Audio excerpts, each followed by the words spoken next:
उसके 5 मुख है, मैं अभी सवाल जवाब नहीं करता क्योंकि आप कॉल आएगा तभी।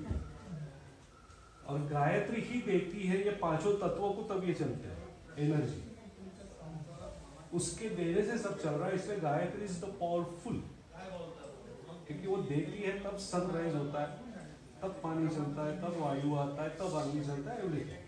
तो उसका सब बीज उधर है। और जितने भी वेद लिखे, जो ज्ञान ऋषियों को मिला या किसी को भी, आपको भी अगर ज्ञान चाहिए डायरेक्ट, तो हर ज्ञान का कॉस्मिक में रखा है, खाली आपको चैनलाइज करना पड़ेगा। और वो चैनलाइज करने के लिए जो मंत्र है वो गायत्री मंत्र, तो वेद वैसे ही लिखे गए। और यहाँ पे गायत्री उपासक बन रहा है। गायत्री का उपासक यानी गायत्री को मानने वाला, क्योंकि तुमको गायत्री के बगैर होने वाला नहीं। और गायत्री देती है तो तुमको भी देना है, तभी वो तुम इतने पावरफुल बन सकते हैं। तो तुम रीच बन सकते हैं, क्योंकि सबसे रीच नॉलेज फॉर एवरीथिंग, उस पर कोई भी 64 कला सब कुछ उसी के अंदर है। वो सिर्फ कॉस्मिक में ऑलरेडी रखा है, लेकिन वो तुमको मिलने के लिए तुमको भी उसको चैनलाइज करना पड़ेगा। तुमको गायत्री के गुण लेने पड़ेंगे, कि जब तक तुम देंगे नहीं तब तक मिलेगा नहीं। अब देने के लिए क्या क्या तुम लेके आए, कितने रूट लेके आए, वो भी एक चैप्टर है। लोन, और वो लोन फिनिश करना है आपको, इसलिए मनुष्य जन्म लिया। अभी हम लोन बढ़ा रहे क्या कम कर रहे हैं, दैट इज डिफरेंट है। और उस हिसाब से ही चलता है। बाकी वो कितना भी कर ले, कुछ भी कर ले, वो दिखता है कहाँ तक जाएगा ये। और ये सब तुमको कराने के लिए और ये सब करना है, तो अल्टीमेट एम हर एक का क्या है कि मेरा परिवार खुश रहे, आनंदी रहे। इसलिए वो शिव परिवार रखा है, क्योंकि सबसे आदर्श परिवार है। क्यों? गुरुजी बोलते थे कि इससे अच्छा और आदर्श परिवार कोई भी धर्म में तो मेरे को बताओ, मैं उसका फोटो लगा दूंगा। क्योंकि शिव परिवार में कौन कौन है? और नंदी। हर एक का वाहन क्या है? शेर, चूहा, मोर। और नाग, मोर, नाग, चूहा, शेर और नंदी, सब शांति से बैठे हैं। तो वो क्यों बैठे हैं, उसका भी एक रीजन है, क्योंकि क्या करने के बाद में ये शांति आएगी। और इसीलिए हर फैमिली में उनको झगड़ा मिलेगा, क्योंकि वो हिसाब किताब है, इसीलिए वो तब आते हैं। तो कौन सा हिसाब है और क्यों आए? इसलिए बाप बेटे का नहीं जमेगा, मियाँ बीवी का नहीं जमेगा। It's natural, it's not wrong. तो मियाँ बीवी में झगड़ा होना गलत नहीं है। हाँ, फिर वो नहीं होना है और हमको क्या करना है वो इम्पोर्टेंट है। क्यों हो रहा है, तो कहाँ हमारी एनर्जी वेस्ट हो रही है। तो जो तुमको देना है उसके बगैर तुमको मिलेगा भी नहीं, क्योंकि जब तक तुम बोएंगे नहीं तब तक मिलेगा नहीं। तो प्रत्याहार इज इम्पोर्टेंट। मेरे को अगर आनंद चाहिए तो मेरे को आनंद देना पड़ेगा, मेरे को खुशी चाहिए तो मेरे को खुशी देनी पड़ेगी। तो जब तक देंगे नहीं तब तक तुम आएंगे नहीं आगे किसी।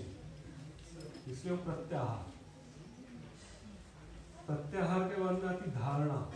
जब तुम इतने स्टेज में से निकलते हैं तभी तुम उसको धारण कर सकते। बाकी के टाइम पे तुमने एडमिशन लिया है, आ रहे कर रहे, सब चल रहा है, रिजल्ट क्यों नहीं मिल रहा है? क्योंकि हमने ये कुछ किया नहीं है, हम पाल नहीं रहे यम नियम, खुद को फिट नहीं रख रहे, प्रत्याहार नहीं रहे। उसको धारण कर लिया या उसने मेरे को धारण कर लिया, एक रूपता आ गई, तो फिर तुमको कोई प्रॉब्लम आएगा?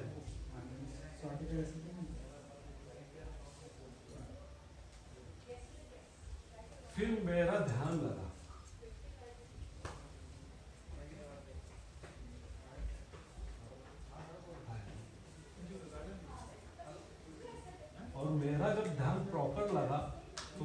समाधि अवस्था है, मोक्ष मूलम गुरु। तो समाधि भी क्या है? मरना नहीं है, समा जाना। समाधि हर सिचुएशन में सम है। मेरे को आप गाली दो या प्रेस करो, एवरीथिंग इक्वल इक्वल। मेरे को आप लड्डू खाने को दो या गोबर खाने को दो, ये है। या अपने ही गुरु जी को दादा गुरु जी ने गोबर खिलाया लड्डू के ऊपर, और गुरु जी ने खाया है। और सबसे मजे की बात, सबसे अच्छा टेस्ट गुरु जी को मिला कि दादा गुरु जी ने बोला, सिर्फ दिखने में गोबर था बोले, क्योंकि तो ऐसा समाधि तक है। तो मेन क्या है कि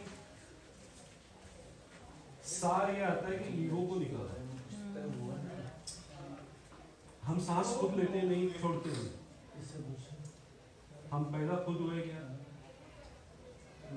नहीं। किसने पैदा किया? हम खुद खाना पचा रहे क्या? नोट करो, फिर अनाउंस करना। सांस कैसी अंदर जा रही, कैसी बाहर जा रही, मालूम नहीं कि कौन चला रहा है। तो जब मेरे हाथ में मेरी सांस ही नहीं होती, क्या नोट करना कुछ नहीं। तो आप क्या कर रहे हैं? तो जो उसने दिया है उसका हर पल हर क्षण एक ही मंत्र करो कि मैं ये आने वाला पल और अच्छा क्या कर सकता हूँ। मोटा मोटा प्लान बड़ा रखो, लेकिन कल आप जिंदा रहेंगे ऐसा आप सोच के अगर चल रहे हैं तो ये दुनिया का सबसे बड़ा आश्चर्य है।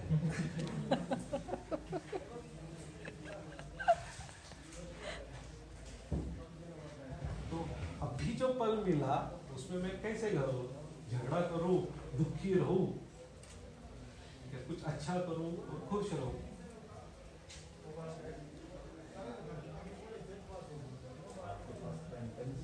मैं कल नहीं रहने वाला ये सोच के चलेगा ना कि होता ही नहीं और कोई कुछ भी कर दे, वो माफी करता है। इसके ऊपर एक अच्छा एक्सरसाइज भी किया था गुरु जी ने कि तुम सबसे ज्यादा जिसको गाली देते हैं ना, आप कल मरने वाले, और उसके लिए आप एक लेटर लिखो जिसको आप सबसे ज्यादा गाली देते हैं तकलीफ में। तो मजे की बात, और एक एक्सरसाइज ये था कि आप सबसे ज्यादा जिसको प्यार करते हैं उसको भी लिखो। आप कल मरने वाले, और पूरा सम्मोहित कर देते कि ऐसा कर मैं कल मरने वाला।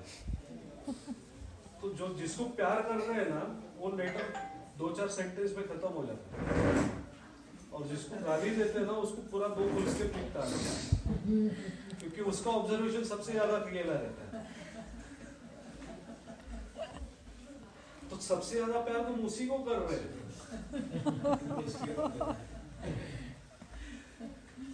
चलो भाई, लग रही है।